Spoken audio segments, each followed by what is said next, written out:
Hi everyone, welcome to our gathering together, gathering tonight or this morning, depends where you are right now.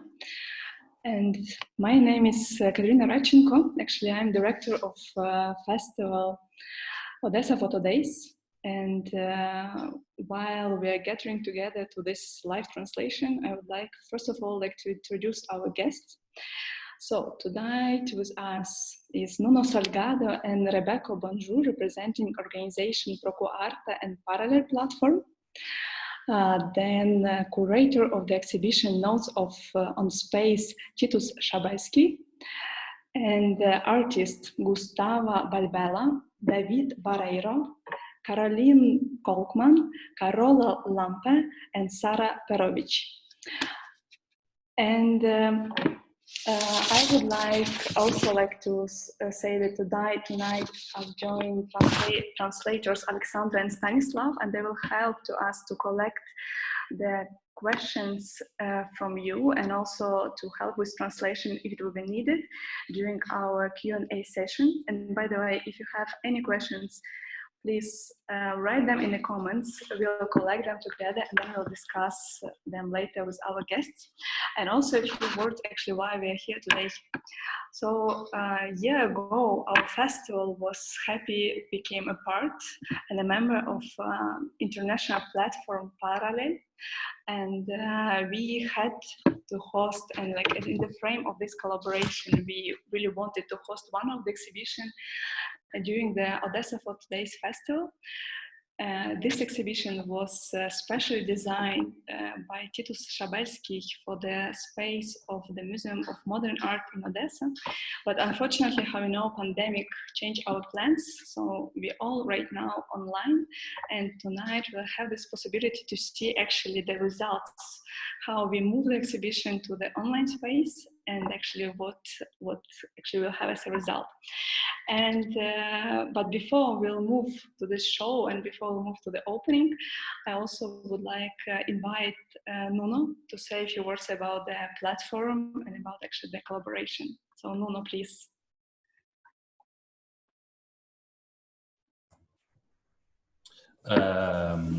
Hello, everybody.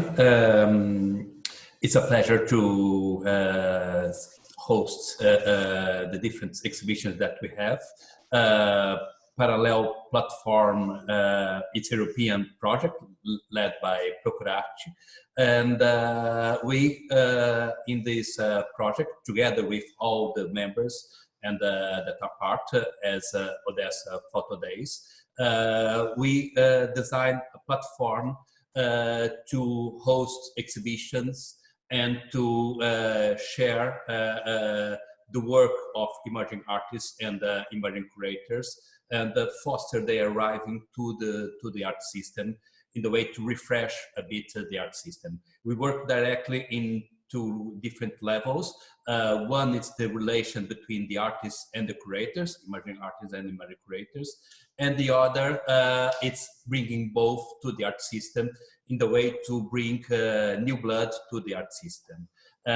This exhibition that normally should be, as Kateryna said, should be physical, due all this pandemic situation, we have to pass it to the online, and so it's a new adventure that we are forced, but I think we are doing, each one of the curators and the artists are doing very well, and so we want to have the possibility to see this new exhibition curated by Tytus today.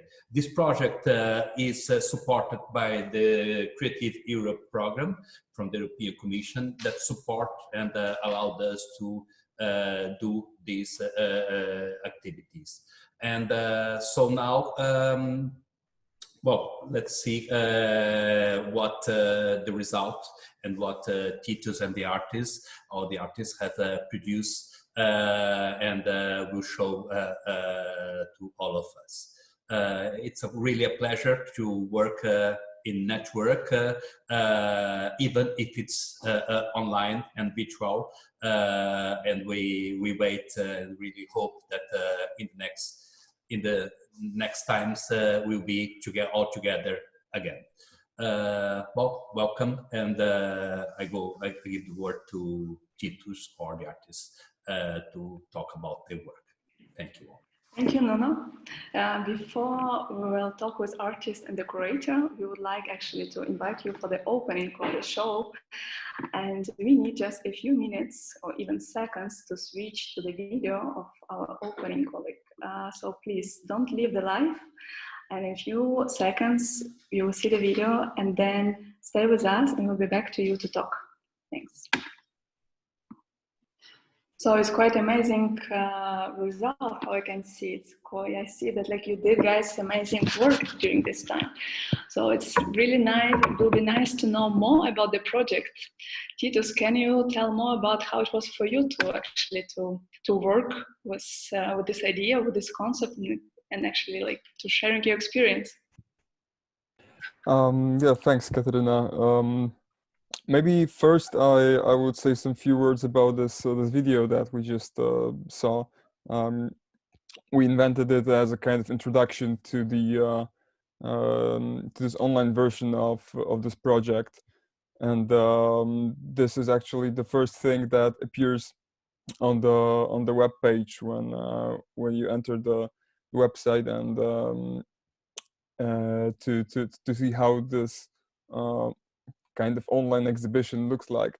And it was intended to give some kind of a feeling that we probably had during this time working remotely on this show, and in fact knowing that it won't be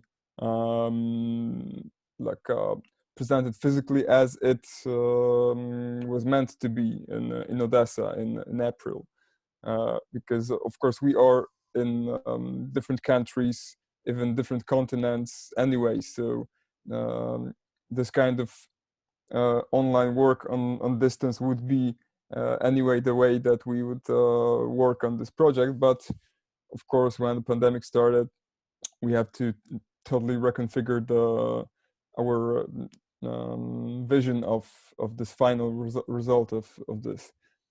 And it is actually very interesting that we had to change like the kind of space that we were experiencing during this time, because the exhibition main subject, as you probably know after reading its title, it's space. But my like first intention was to, and the kind of old interest of mine was to have a project that would kind of critically approach notions of urban space and architecture, how our cities are structured, how they are put together, built, and how certain ideological concepts or financial concepts or political concepts are embedded in the very physical structure of buildings and the structures of our cities. But parallel program is also intended in and thought in such a way that kind of basic first concept that all curators have to face what are the interests of the artists, because we were not selected to this whole project like with some very fixed ideas, and artists were not selected to this project to also fit this some ideas of ours. So so this very basic concept evolved in a way that that I think it's very interesting, and it broadened this first idea to also to different kinds of space, like it gave some works gave that little bit more abstract thinking about space itself, about objects and their representations in spaces, or about technological change that is influencing this urban landscape, or also, which is very important to me, questions of work, of people who are creating with their hands the structures that we are living in, and who are also kind of oppressed by these structures, or things that I would never think of myself when thinking about space, and especially about thinking about like urban space. Concepts of memories as also kind of space that we can try to influence or shape in a certain way to also create or build some imaginated or real past or future memories, we can even say.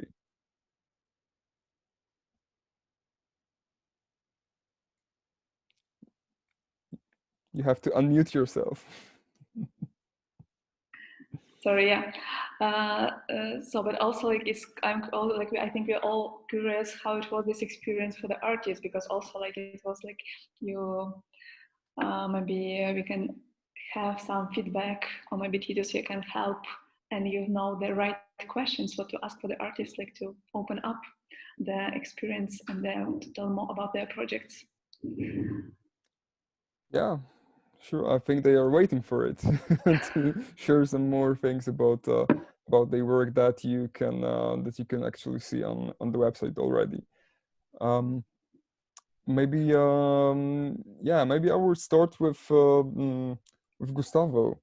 I want to ask you some things, because maybe I will start from you, because I think that your works are the closest to this kind of my initial idea, that interests me in general. So about this kind of examining the urban space that surrounds us, and you are doing this with your with your very neighborhood and the place that you live in. So what got you so interested in the place that you live, that is kind of ordinary probably for many people? Yeah, I think the best way for me to approach this question is really to not really to explain, but to say that the entire project, it's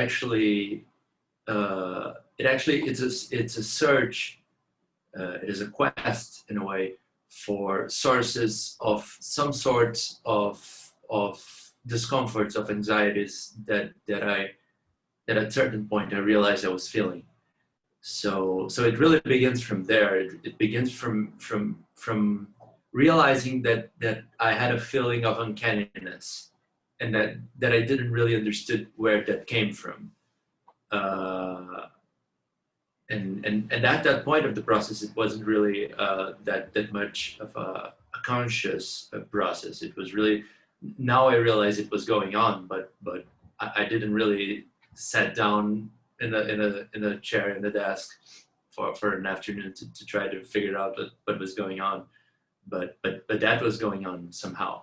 And eventually I realized that the space was not really the space, but the way we approached space. And when I say we, I mean especially the Brazilian upper middle class urban part of the society, the way that we approach the place, not only when building it, but especially when designing it and when living it. That this arrangement of things was really one of the sources of these anxieties, of many of these anxieties that I wanted to explore.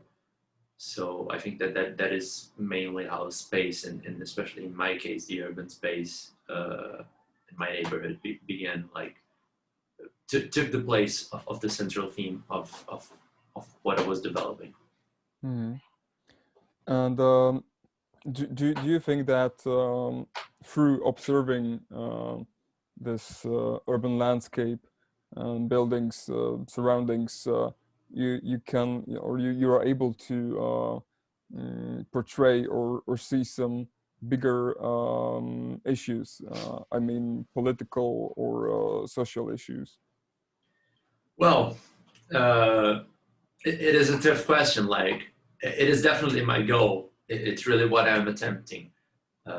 I can say that from my personal level, definitely, like, I totally see what I'm doing through the lens of something bigger, not in a moral sense, but in as far as a bigger structure. Like, what I'm trying to portray, it's not exactly what's in front of the camera, but the whole process of building and appreciating and criticizing and living through those urban landscapes, I'm clicking. So in that sense, definitely, like, as far as process goes, it is definitely like shooting at something to try to hit something else. But as far as, like, I think that from the spectator's point of view, that it's totally open. Like, I believe that there are going to be lots of people that will not read my work through that way, and that's totally fine. Like, the idea is to really build it in that way and try to build equally a structure, just as I'm portraying a structure, but like trying to build a different structure through which people can try to think and think whatever they see in there, and try to reflect, and through which ways the spectator is going to navigate inside my work. I think it's really up to them. Great, thanks, Gustavo. Thank you. I have just one general question, because I would love to share my screen with showing the images of artists that we are talking to, but it's not. I'm not capable of doing this because host disabled it. So if you could just turn it on, please. Okay, while the host is doing this,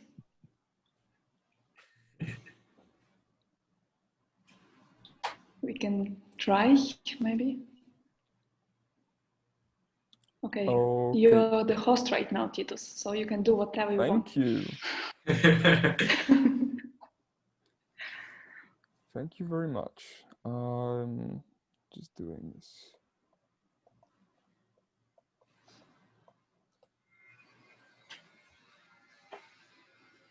Okay, let's see if it works now. You see the screen, right? Yep. Okay, so to just have a very quick run through Gustavo's work that we just were talking about.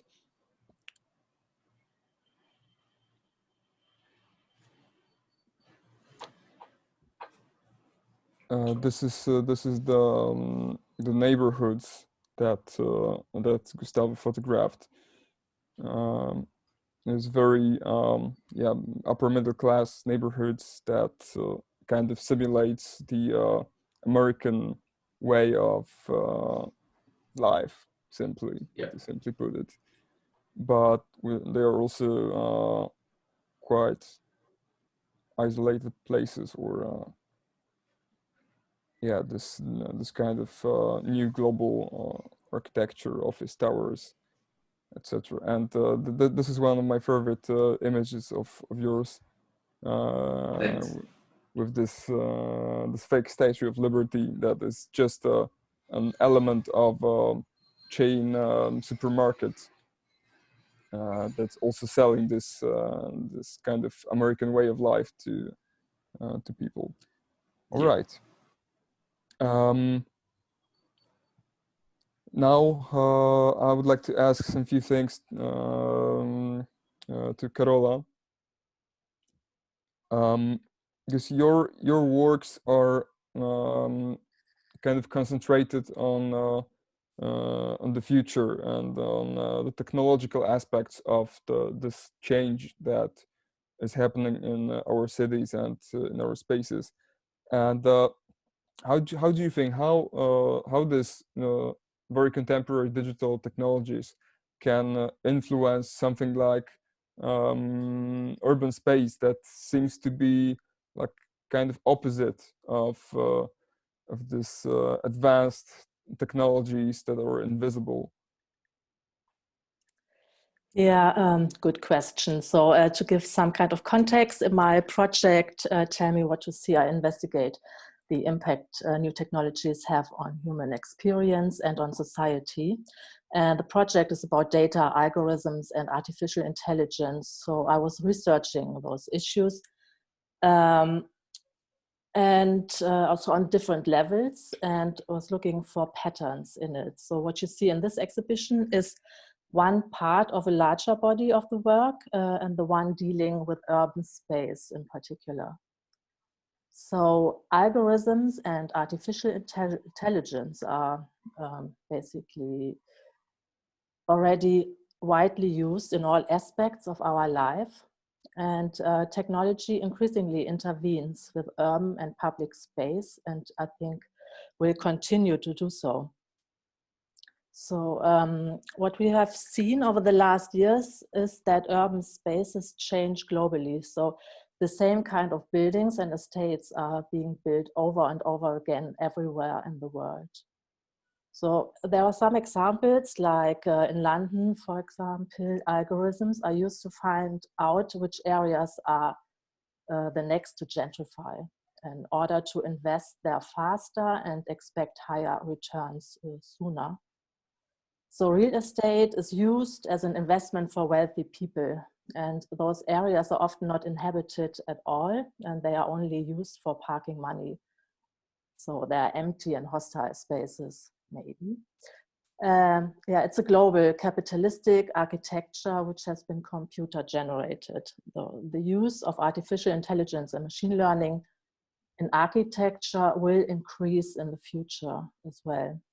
Then we have, for example, GPS. We navigate through the space with our devices, not looking right or left, maybe not noticing anything else.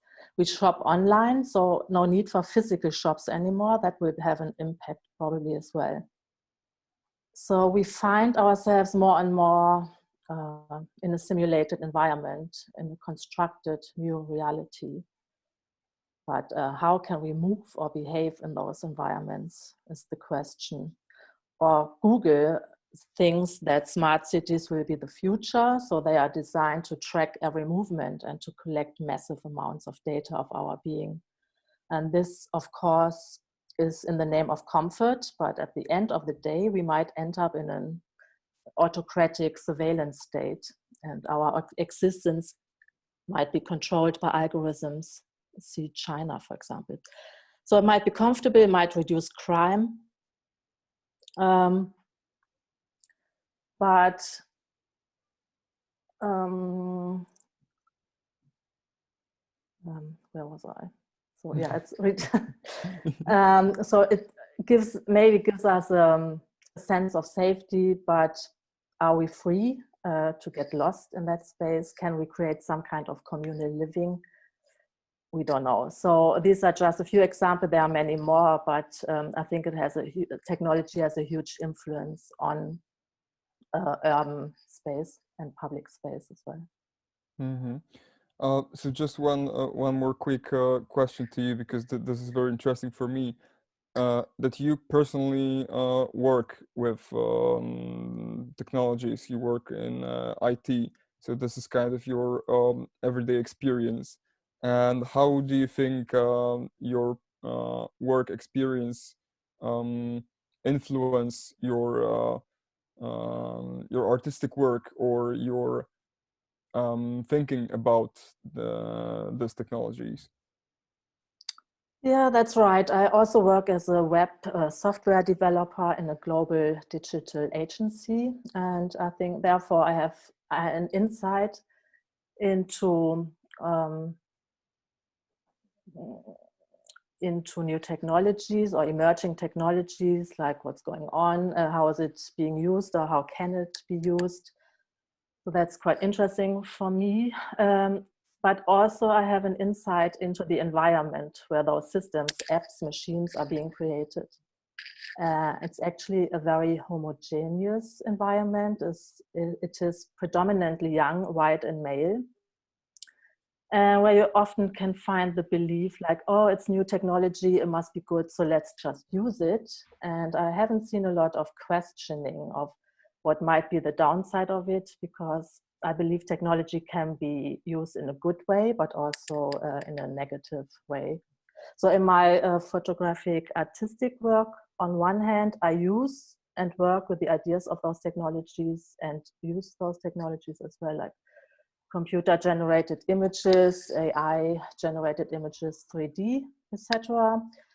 I'm asking myself also questions regarding the image. So what are images and who is creating images? What is real, what is fake, and who is looking at us? And does a machine see, and how does a machine see?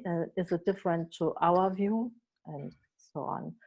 But on the other hand, I also would like to raise awareness of those digital technologies and how they shape our lives and experience. And I think it can't be just left in the hands of some people. We have to ask ourselves, like, how do we want to live? And yeah, my main question always is like, what about humanity? Yeah, thanks very much for this. David, you work with like more traditional materials, I would say, photographing the not the future that is also happening now, but photographing people building the structures that we use every day and trying to work with them also together on those photographs or on those kind of installations. In fact, are the constructions that you photograph the only the material objects, or does it point also to some other aspects or some other understanding of construction?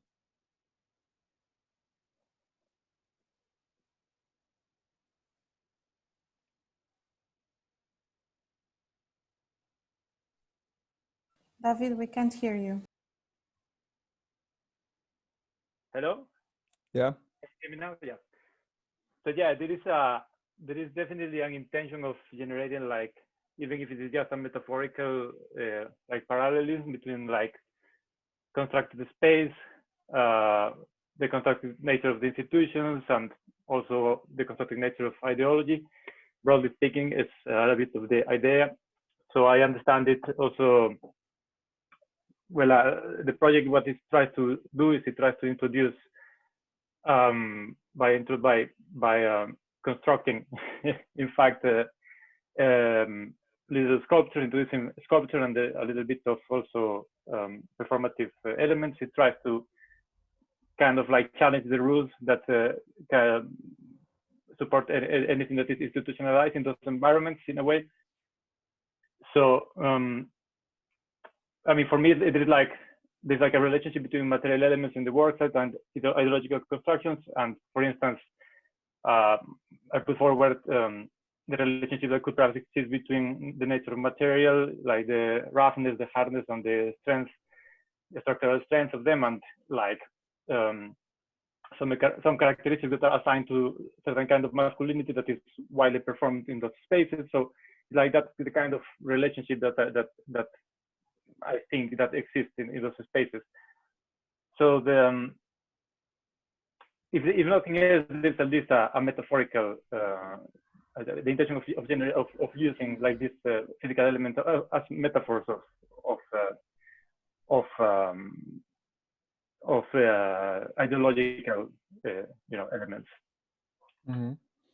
Almost all of your images and also those images that we used in our project are shot on the construction sites together with workers, and I was wondering how do you get there and how do you cooperate with the people, explaining them that you're an artist and you want to make some pretty weird things, I suppose.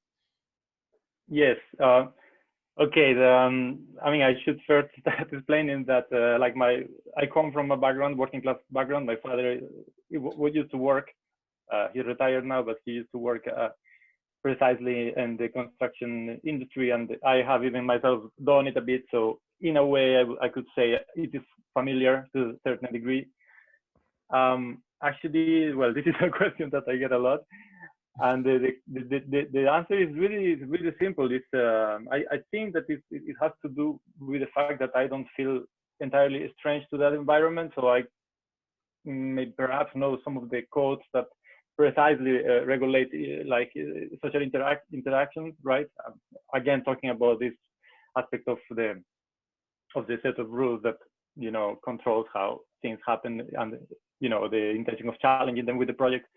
So this is the because I'm to some extent familiar to it. I can interact with them in a way that I think at least that they don't find intrusive or unnatural or something like that, and it is very simple. I just my workflow is I get into the place, I walk around, identify elements, generate ideas, and then I construct myself the object, or if I need someone, I just really simply get to the closest person and I just directly explain them I'm an artist, I'm doing a project that has to do with the environment. I just generate a strange relationship between a familiar relationship between the elements that are present in the workspace, and they just don't really. I mean, if they have a problem with being in a photograph, which is basically the problem that they have in general, what I mean is that some people have some problems with their image, perhaps, and they don't want to participate. But most of the times they just say yes. It's also a thing that is interesting for. I always show them some images that I have taken before. Maybe I make some jokes. I don't try to make the work look something that is not, in a way, like I just tell them this is what I do, and and I don't go too much into details. And yeah. It's pretty. I think that for them it's also like a little bit breaking the routine or something like that. I think they have a lot of fun. I usually show them the pictures after that. It's quite a normal interaction, I would say. Quite a normal interaction, I would say. Yeah. All right. Thanks, Caroline.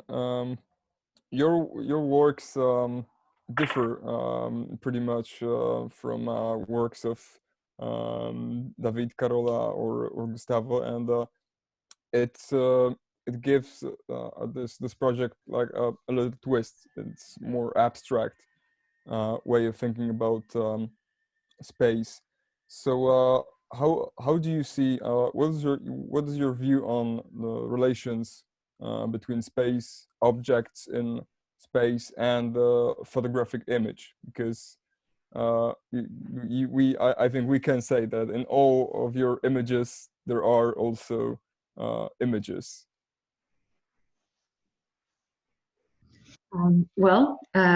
Yes, I think you are right. It's a bit of an abstract question also. So I think time, space, and objects are, apart from consciousness, the main conditions for experience. And anything and everything stands in relationship to these conditions. And there's a big difference between the objective and our personal view. Our personal view being radically situated in our bodies. We can only see through our own eyes, feel through our own hands, whereas the objective or scientific view is sort of, instead of the now here, the view from nowhere. It's a more sterile, unpersonal, objective view. And whereas our consciousness is our only way to experience our environment. And these experiences influence both our environment and our own consciousness. Whereas the photograph, coming to the photographic image, I find it a very interesting object. It's very subjective for an object. I mean, the machine registers a part of reality, but that does not make what is depicted in the photograph objective or even real, for that matter. And another interesting feature of the photographic image is how it can translate 3 or even 4 dimensions into a still flat surface. And well, I just really, really enjoy playing with that last feature.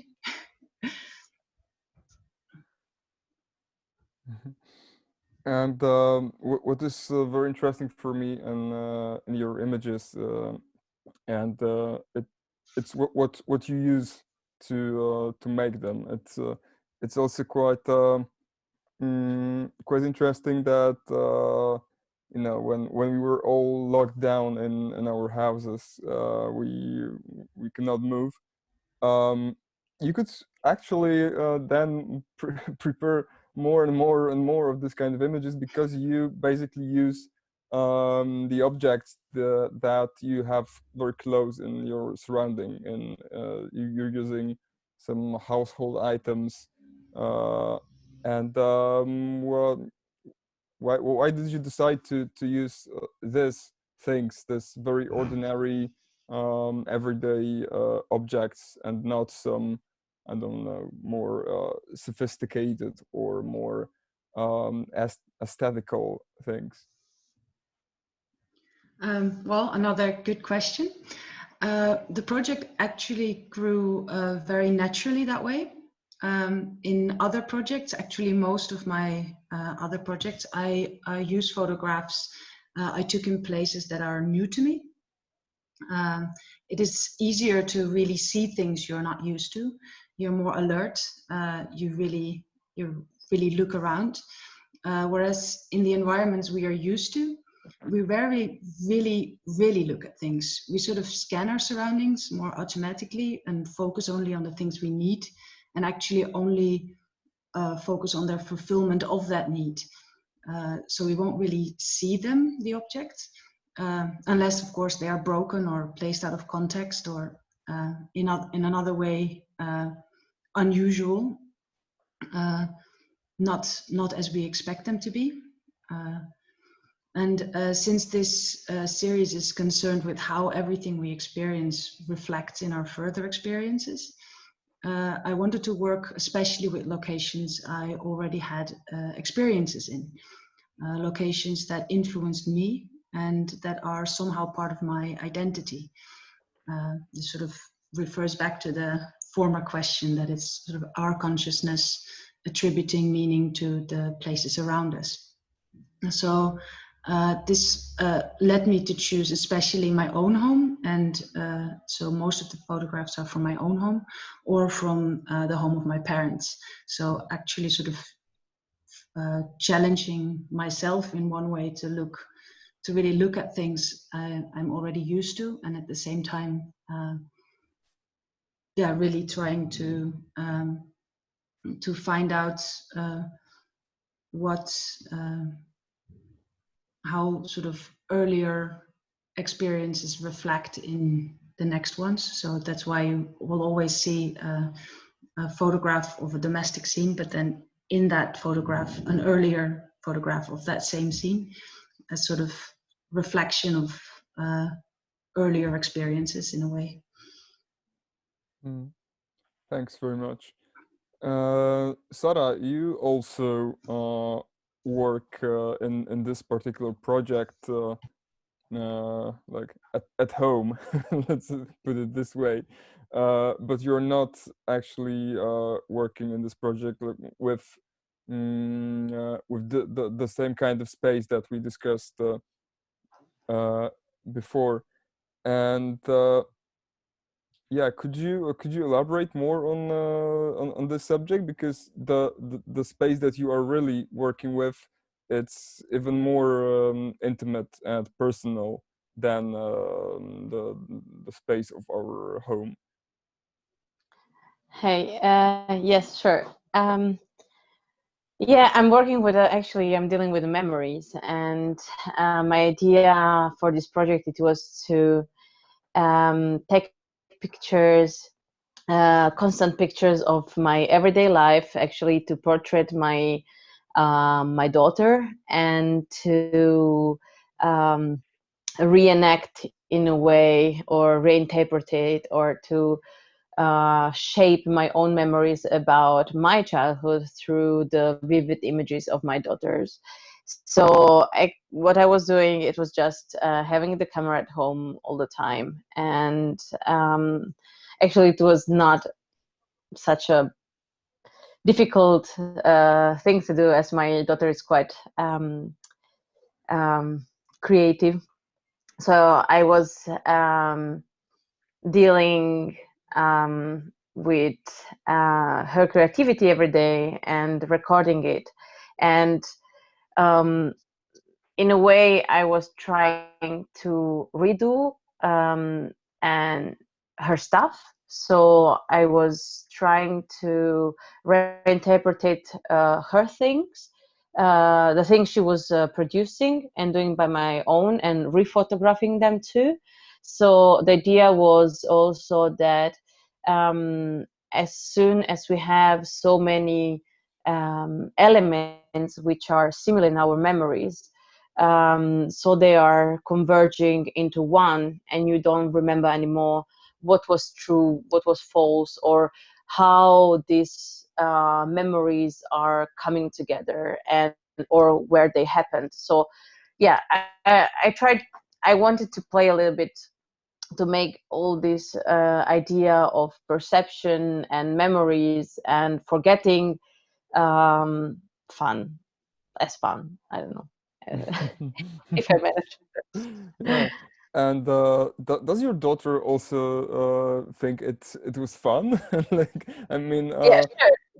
yeah, have you talked to her, like, you know, explaining why are you photographing this, or why you ask her to do some certain things? No, she knows that I'm taking photographs for sure, and she's okay with it. Um, but once when she saw some pictures where I portrayed her, or her works, and then I did them in my studio the same, and so there were like two pictures, one near the other. She told me that I'm copy her. So yeah, that was the only thing.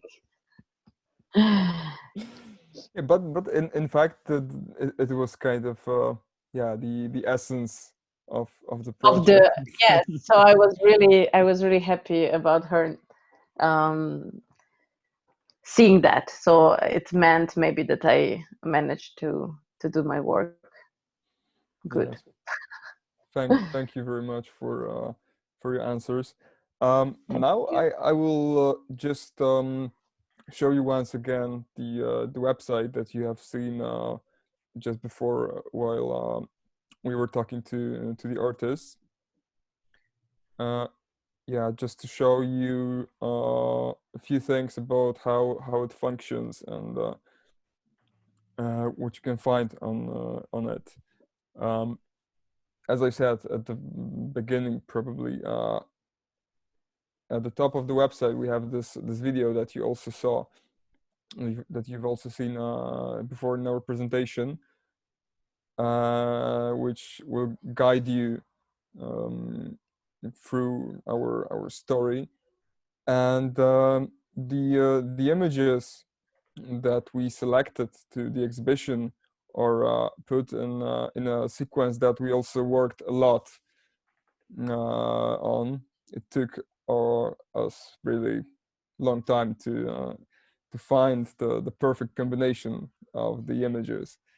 And the website is, in fact, I would say more similar to a kind of interactive catalog than to a physical exhibition, but it also have some features, like some small features that that could make you feel like you can rearrange the story that we set with moving images in different places, preparing some other kinds of relations between them, and maybe even finding things that we were not thinking about these relations before. And every time you click on some of the images, it will lead you to the personal artist website with a description of the series, and of course a short bio of every person to get to know something more about them. There is also a longer piece of text which is written by me, which is a kind of sort of notes on space, as the title of the exhibition states, and different aspects of space, how we interact with space and perceive it, and also some mentioning some certain very contemporary, very nowadays situations that were happening in the public and urban space in recent weeks or months, to also give you some other way of perceiving images, and also this exhibition. Yeah. Yeah, I can say that like you guys did amazing, incredible job. Like and it was so short time while like you had to like completely to change actually the concept and like to do completely different stuff. And also thanks Titus that like you bring so many questions to the artists that like now our audience just don't know what to ask. But one more time, I would like to remind that for the audience, if you have any questions right now, please write them in the comments so that like we can ask and pass your questions to the artist or to the curator, and feel this moment to actually like to get know more and to get more information. And while you're thinking about the comments and writing your questions, I have actually a question to you, Titus, because like all this series are so different and so different approaches. So and I know that like it was quite difficult like to choose just 5 artists, as like it was much more options. So can you explain actually what for you, like I said, for the curator, was the main aspects, the most important which you wanted to show in this exhibition, and like why you wanted like to focus on this particular topics actually, and how you did this selection? Yeah, it was very very interesting, yeah, interesting, and also very hard thing to do, because of course there were more works and more artists that would fit this the subject, and probably also the way that I intended to show it. But there was one thing that I was that I particularly wanted to to avoid while talking about space, urban space, city landscape, and architecture. I really didn't want to prepare an exhibition that would be that only consist of images of people in front or between buildings on the streets, and yeah, because even if all photo series or all images that I would use were really great images themselves, putting them together in such a way would just you know, destroy the whole concept, make it pretty boring and repetitive. So I was rather to find people who try to talk about different aspects of space with different approaches to the subject, and in this way make the subject like more fresh, more interesting, and give it some yeah, some different different shape.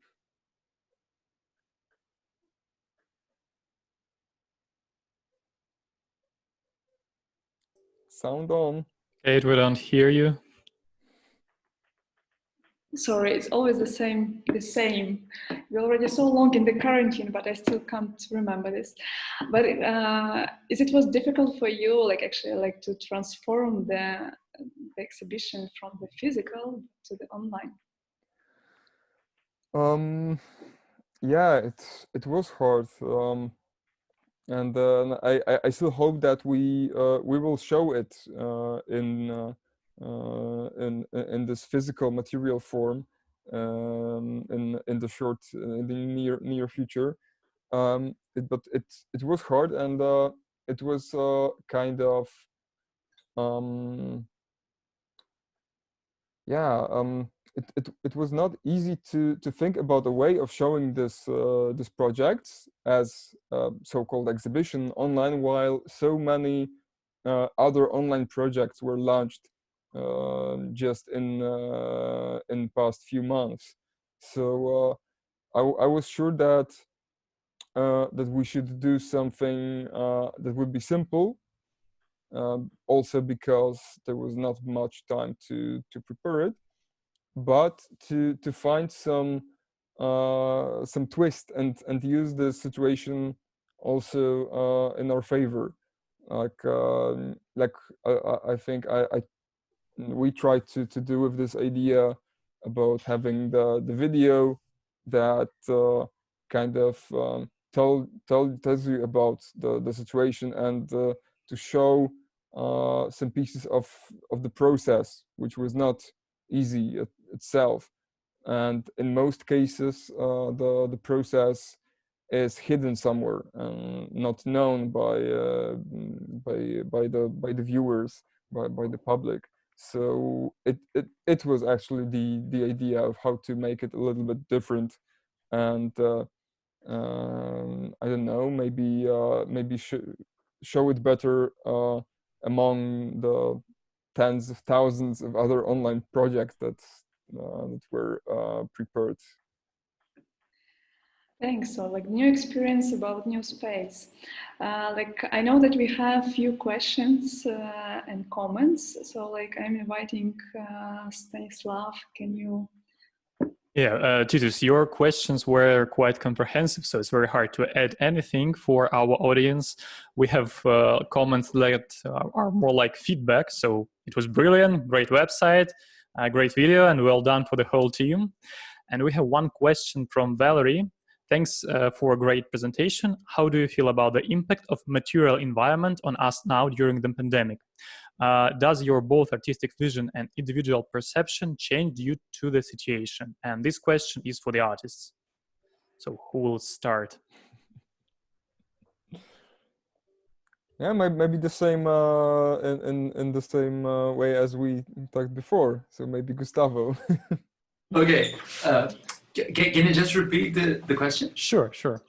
How do you feel about the impact of material environment on us now during the pandemic? Have your both artistic vision and individual perception changed due to the situation? Well, actually, thinking about the last 6 months, especially in Brazil, considering the greater politics scenario, it's hard to think of some perception that didn't change, be it artistic or personal. Really, there's a lot going on in many different ways. So yes, it has been, at least for me, an experience of reevaluating the physical environment, especially in a way that, like, as most people have never spent that much time inside their houses or their homes, like the attention that is given to not only to the design of those spaces, but also to how they are socially integrated, and for instance, discussions about the relevance of public parks that are probably now at this point like safe spaces for interactions and for relaxing. Like, the sorts of things have been widely neglected, and I think that a lot of people are giving value giving more value to those things now, and I hope that transferred into the political discourse. As far as my artistic perception, I think lately I can say it focused, shifted a lot from the urban landscape, because I've been interacting way less with it. So I have not been thinking that much about the urban landscape, and it has not been attracting me that much. And I can say personally, I've been much more interested in other ways that images affect our daily lives. I don't know if I answered the question. I think I deviated a little bit, but I think yes. Okay. And anyone else? Maybe you have to add something to the question about the material impact on our lives during the pandemic. Yeah, maybe I can go. So for me, it was interesting because I was so much into all the technology and all the technology and space, and I don't know, and then suddenly you are thrown back to biology, because there's suddenly a virus which is physical in a way. It's biology, it's affecting my body. And before I was more, I mean, who was thinking about this? It was more about computer viruses as a threat. And then we were thrown back to basics, like how do I get food, and you're confined in your little flat. And so it felt really total abstract, this subject, and I couldn't relate to it at all for a while. But I also think it's interesting, urban development, because if you have a good place to stay in, or like a luxury flat or something, then it's much easier than being confined in a really tiny space with a lot of people. And I think that's one of the major ideas or the turnouts of it. And then also, I'm also not that interested at the moment in urban spaces. I thought, I mean, it's a bit boring at the moment, and I think because I also spent so much time in nature, because it was the only place to go to at one point in that pandemic.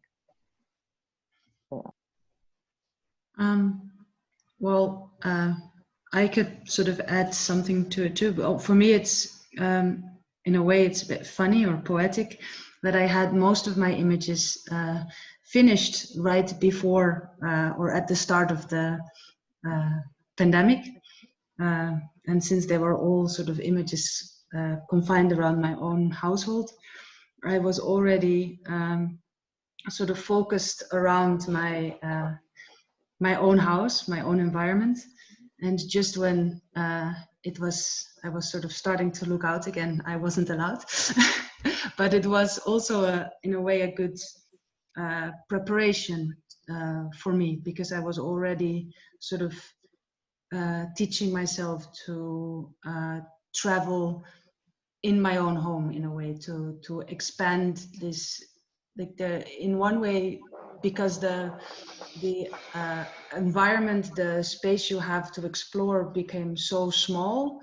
I sort of started to focus more on making that space bigger by zooming in more into the space itself.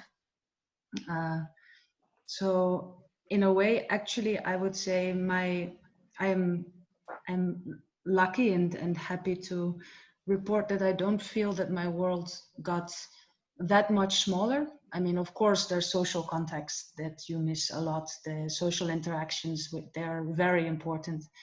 But when it comes to my work, I noticed there's where the world became smaller, the smallness became bigger in a way. I don't know you, but while now being so much time at home, I was watching tons of films, and every time they were touching themselves or hugging, I was just panicking.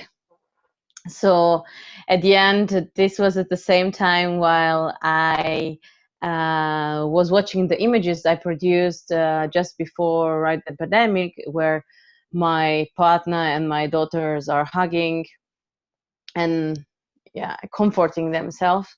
So I found out that these images were quite hard and important, even more in these periods.